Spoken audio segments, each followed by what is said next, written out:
All right, so you know how sometimes you hear something in the news and you're like, wait a minute, there's got to be more to that story. Well, that's exactly how we felt about this massive gold discovery over in China. We're talking about hundreds of tons of gold. It's got everyone buzzing, and we're going to dive deep into it today. We found this Fox News article that really caught our eye, and we're going to break down not just like what they found, but what it all means, for China, obviously, but also for the whole global gold market, and maybe even what it means for you and your wallet. Yeah, sounds like a pretty fascinating deep dive. Let's jump right in. So, geologists over in China's Hunan province, they just unearthed this gold deposit. And they think it's got over 300 tons of gold resources just sitting there. 300 tons. That's more gold than most of us can even imagine.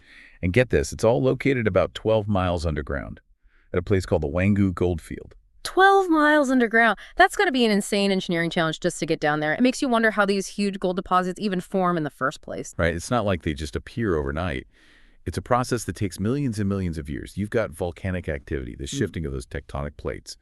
All these massive forces, they create the perfect conditions for gold particles to build up within the rock. Oh, so it's not like finding one giant gold nugget. It's more like tiny pieces of gold spread out over huge stretches of rock. Yeah, exactly. And in this case, the scale of the discovery is just mind-blowing. We're talking an estimated value of $83 billion. I mean, that's bigger than the entire GDP of lots of countries. Wow, $83 billion. That's a number that definitely gets your attention. And it really puts China's position in the gold market into perspective. They were already the top gold producer in the world. I think they were responsible for something like 10% of global output last year, just in 2023 alone. Yeah, and this new discovery, it really changes the whole global power dynamic when it comes to gold. It raises the question of what happens when one country controls so much of a resource. The resource is valuable and sought after as gold. It's a good question, especially when you consider that until now, the biggest known gold mine was in South Africa. It was the South Deep Mine. And that one's got something like 930 metric tons, which is pretty impressive, but it pales in comparison to this new find in China. It really makes you wonder, what happens if we keep finding these massive gold deposits? How will that shift the balance of power globally? Yeah, that's a big question. And beyond the whole geopolitical side of things, there's also the impact on the gold market itself. We've already seen gold prices jump up over 32% this year. And this new discovery is likely going to push those prices even higher. Oh, yeah, there's no doubt about that. There are a lot of factors at play driving up those gold prices. I mean, you've got all this global uncertainty with the conflicts in the Middle East and Ukraine. And then there are the questions about U.S. economic policy and even the Fed cutting interest rates. All of that makes gold a very attractive option for investors right now. So it's like a perfect storm for gold prices, not just this one discovery, but a whole bunch of factors coming together. Exactly. And it leaves a lot of people wondering, how will all this affect personal investments and the economy as a whole? Yeah, that's something we're all trying to figure out. We're just starting to understand the potential ripple effects of this discovery.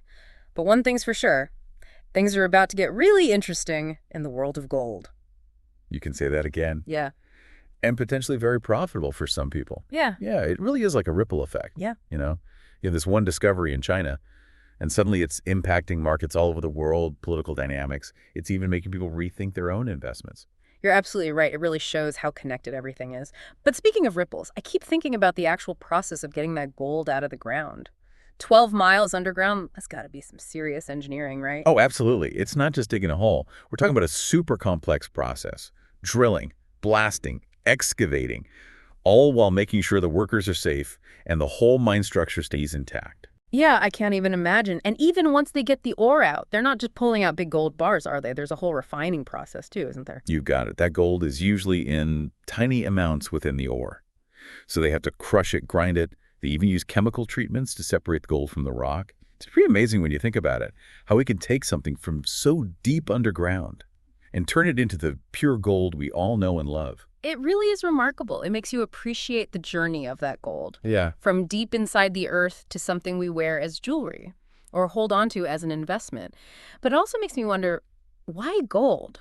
Out of all the resources out there, why has gold held this almost mythical status for centuries? Well, gold has this unique combination properties. It's rare, durable, malleable. It doesn't corrode easily. That's why it's been used in everything from electronics to dentistry to aerospace engineering and, of course, jewelry. It's both beautiful and useful. And that's a powerful combination.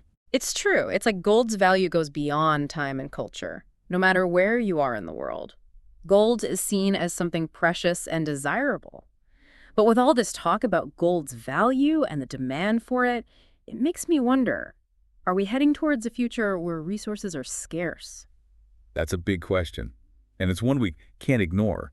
As the global population grows and developing economies continue to expand, the demand for precious metals like gold is only going to keep increasing. And what could happen because of that? It sounds like we could be in for some serious challenges. Yeah, there's a chance for more competition, even conflict between countries over these resources as they become scarcer. We've already seen some signs of that happening. That's a little scary to think about. It's not just about economics anymore, it's about global stability and security. Exactly. And then you have to consider the environmental impact too.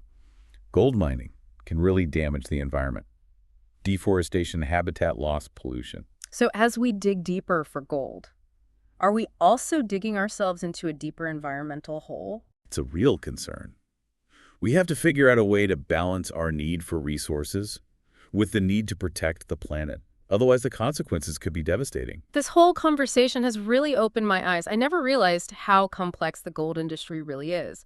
It's so much more than just digging up shiny rocks. It's this global network with huge economic, political, and environmental implications. You got it. It's a really multifaceted issue, Right. and it requires a lot of careful consideration and responsible decision-making on a global scale. It all started with this one discovery in China, showing how something seemingly small can have a huge impact on the whole world. It's a good reminder that we're all connected and that the choices we make, individually and collectively, have consequences that go way beyond ourselves. But let's go back to the gold market for a minute. We've talked a lot about China's dominance. But what about other countries? Are there any other big players we should be watching? China might be on top right now, but the global gold scene is constantly changing.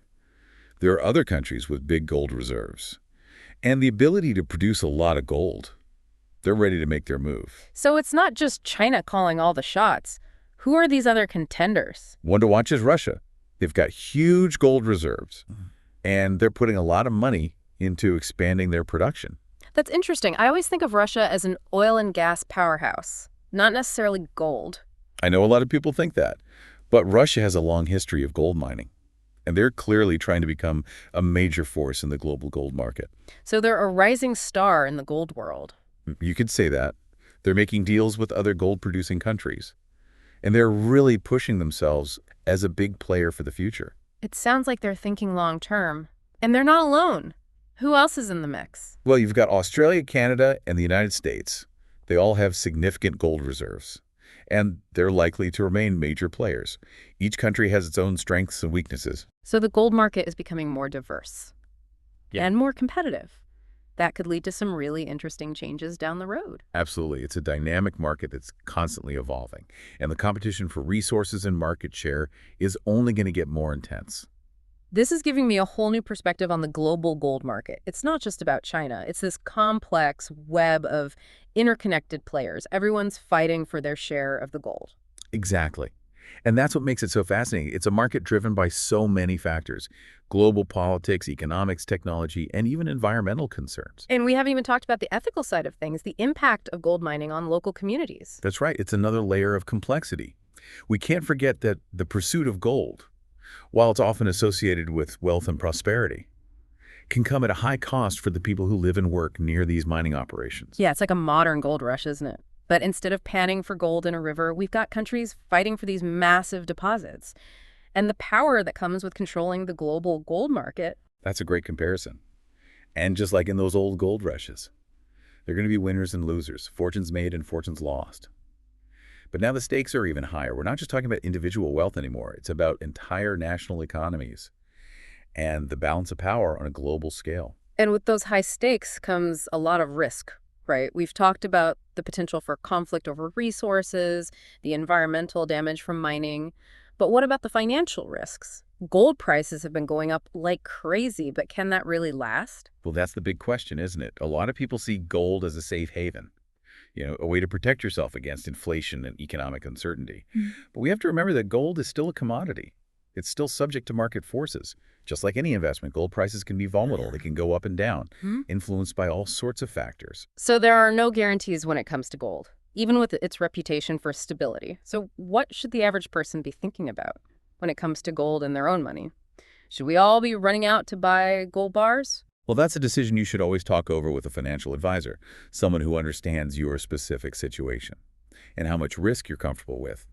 There's no right answer for everyone, but I think this conversation really highlights something important: the importance of diversification in your investment strategy.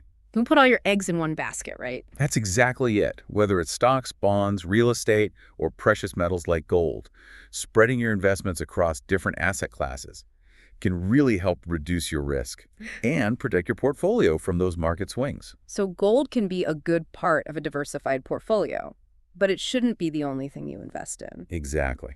And it's so important to do your research, understand what affects gold prices, and make informed decisions based on your own financial goals and your own risk tolerance. This whole deep dive has been really eye-opening. It's amazing how one news story about gold in China can lead to such a wide-ranging and thought-provoking discussion. It's true.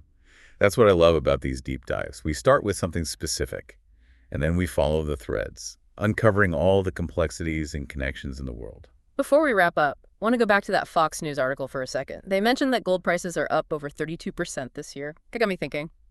What are the chances that trend continues? What do you think about the future of gold prices? Well, if I could predict the future, I'd be a very rich man. Trying to predict any market is tough, especially when it's complex as gold.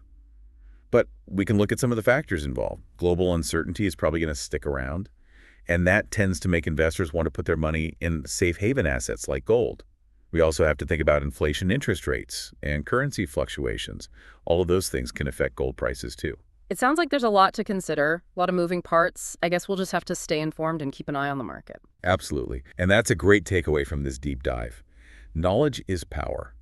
The more you understand about what's happening in the world, the better decisions you can make about your finances and just about everything else. I totally agree. This has been a really insightful look at the gold market and all its implications. As we leave our listeners to think about all of this, what's one piece of advice you'd give them?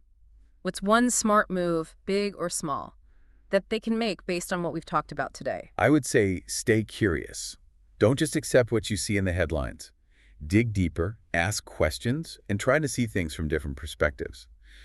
The world is a fascinating and complicated place, and the more we understand it, the better we can handle the challenges and take advantage of the opportunities that come our way. Well said. And on that note, we'll leave you to continue exploring the world of gold. Keep an eye on those markets, folks. Things are only going to get more interesting from here. Until next time, stay informed, stay engaged, and stay golden.